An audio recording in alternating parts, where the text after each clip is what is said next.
Welcome to Pollen Weather by Pollen Wise App. It's Tuesday, July 28th. I'm Landon Bunderson, and this is the place for daily allergy news and forecasts. Today I'll tell you about my allergy attack on my camping trip over the weekend, but first let's do the forecast. Pollen is going to peak in the 70s and 80s in Seattle, Central California, Alabama, and northern Utah, but the highest pollen count will occur in central Ohio today, getting to almost 100. Those forecasted highs across a lot of North America will be suppressed in the areas where rain falls, and there's a lot of rain predicted across the country today, so it's likely that pollen levels will be highly variable. Mold is going to be very high in Las Vegas, South Texas, and north central Utah today, but really the rest of the country is looking quite nice. Mold levels still low to moderate along much of the East Coast, and we're seeing some zeros in Texas today as well. The worst region for air quality has been Southern California for a couple of weeks, but the Atlantic coast has really moved into the top spot for worst air today. We'll likely see some air quality alerts issued by different counties and cities along that coast.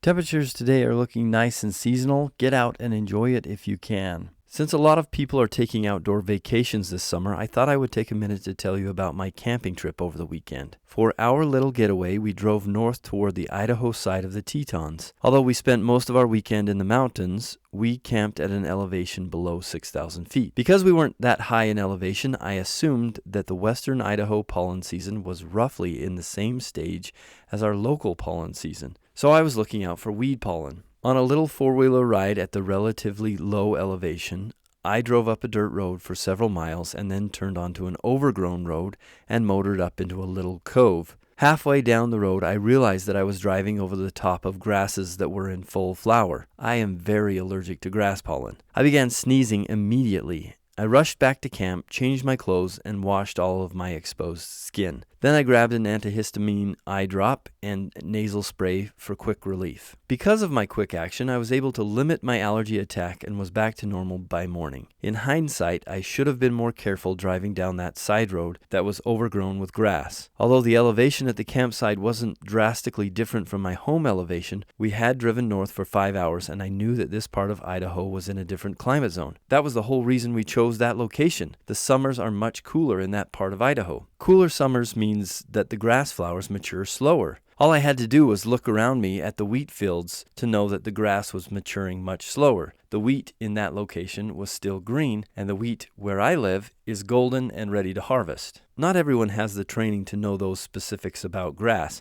but if you go on an outdoor vacation to a different latitude or elevation, you should be vigilant. Pay attention to your surroundings and the plants around you, and be prepared to act quickly if you are exposed to high pollen levels. Also, download the Pollenwise app for alerts and pollen levels for your vacation sites. We don't have a sensor everywhere yet, but our network is growing. Thanks for listening. Like this video and subscribe to this channel for more forecasts and information.